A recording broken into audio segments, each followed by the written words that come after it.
আমরা দেখতে পাই যে কলেজে কিছু ছাত্ররা মাথায় তক্কি এবং মেয়েরা হিজাব লাগিয়ে আসে। আমরা এটা একদম ব্যান করাতে চাই।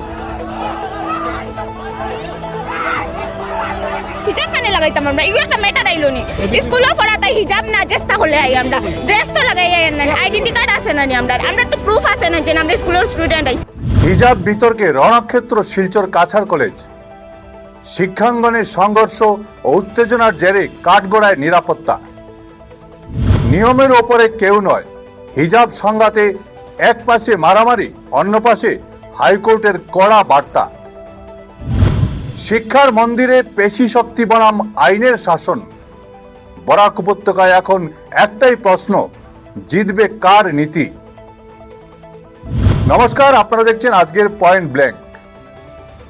শিলচরের ঐতিহ্যবাহী কাছাড় কলেজ, যেখানে প্রতিদিন সকালে শিক্ষার আলো জ্বলার কথা, জ্ঞান চর্চার সুবাস ছড়ানোর কথা, সেখানে আজ বাতাসে যেন কেবলই উত্তেজনার ঢেউ।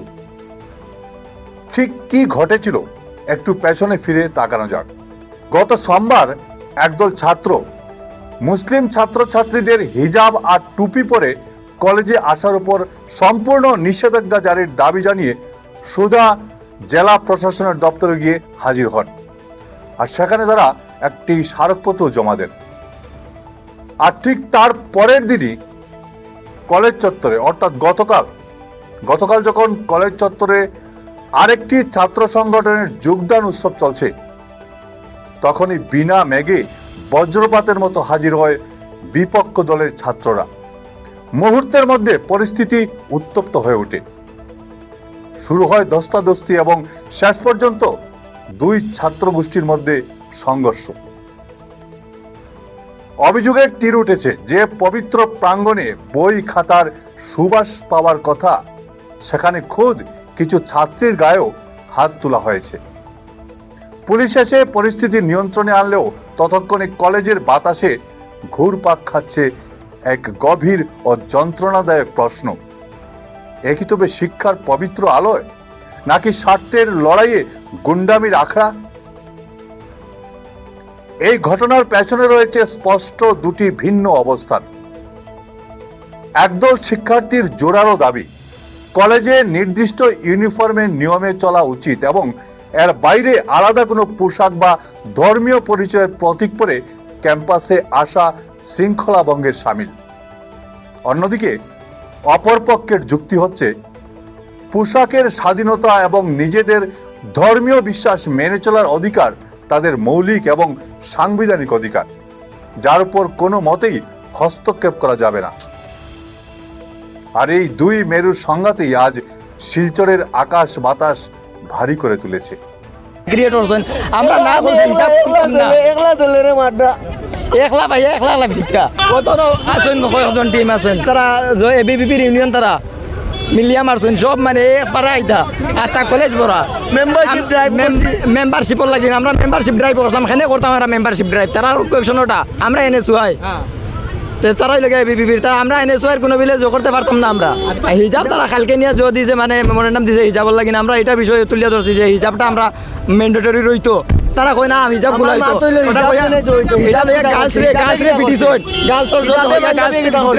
এবং এটা যদি না হয় আমরা ছাত্র সমাজ গণতান্ত্রিকভাবে আমরা আন্দোলনে নামবো এবং এটা বন্ধ করতে হবে। আমাদের এটাই একটা দাবি যে ওরা কলেজে ডেকোরাম, কলেজ একটি শিক্ষা প্রতিষ্ঠান, এটা একটি ধর্মস্থান না। আমরা দেখতে পাই যে কলেজে কিছু ছাত্ররা মাথায় তক্কি এবং মেয়েরা হিজাব লাগিয়ে আসে। আমরা এটা একদম ব্যান করাতে চাই। আর ঠিক এই চরম উত্তেজনা, হিজাব নিয়ে চলা এই স্লোগান, কান্নাকাটি আর পাল্টা হুঙ্কারগুলোর ঠিক মাঝখানে বোমা ফাটালো দেশের বিচার ব্যবস্থার একটি অত্যন্ত গুরুত্বপূর্ণ ও প্রাসঙ্গিক রায়ের মাধ্যমে। একাদশ শ্রেণীর এক ছাত্রী, তার একটাই আকুল আর্তি, স্কুলে তাকে হিজাব পরার অনুমতি দেওয়া হোক।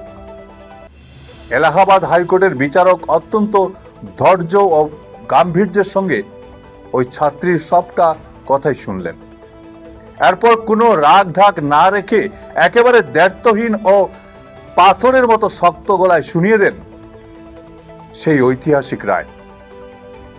মাথায় স্কার্ফ বা হিজাব পরা ইসলাম ধর্মের কোনো বাধ্যতামূলক বা অপরিহার্য অঙ্গ নয়। আদালতের মতে একটি শিক্ষা প্রতিষ্ঠানের শৃঙ্খলা, নিয়মকানুন এবং সাম্য বজায় রাখার প্রয়োজনের চেয়ে কোনো ব্যক্তিবিশেষের ব্যক্তিগত পছন্দ বা দাবি বড় হতে পারে না। সবার জন্য সমান পোশাক বিধি এবং সবার জন্য এক নিয়ম প্রযোজ্য হওয়া উচিত। আর শিক্ষাঙ্গনের ভেতরে আবেগের জুজু দেখিয়ে বিশৃঙ্খলা তৈরির কোনো অবকাশ নেই। এক পাশে শিলচরের কাছাড় কলেজ চত্বরে চলা এই নগ্ন তাণ্ডব, আর অন্য পাশে আইনের চকে ছক বাঁধা শৃঙ্খলার সেই কড়া সুশাসন। এক পাশে অন্ধ আক্রোশ, জেদ আর পেশি শক্তির হানাহানি, আর অন্য পাশে আদালতের চোখে আঙুল দিয়ে দেখিয়ে দেওয়া এক কঠিন ও বাস্তব সত্য। শিক্ষাঙ্গন কোনো ব্যক্তিগত ফ্যাশন শো বা রাজনৈতিক রিং নয়, এটি মানুষ গড়ার কারখানা। আজ এই রক্তমাখা সংঘর্ষ, দুই পক্ষের মারামারি এবং আদালতের এই কড়া চাবুকের মতো বার্তার পর পুরো বরাক উপত্যকা তথা রাজ্যের নজর এখন একটাই প্রশ্নের দিকে। অরাজকতা ও উত্তেজনার এই মেঘ কাটিয়ে শিক্ষার এই পবিত্র মন্দিরে শেষ পর্যন্ত জিতবে কার নীতি, পেশি শক্তি নাকি আইনের শাসন? আজ ছিল এ পর্যন্তই। আপনারা ভালো থাকবেন, সুস্থ থাকবেন। ভিডিও সম্পাদনায় আমার সঙ্গে ছিলেন বঙ্কিম সোনার। নমস্কার।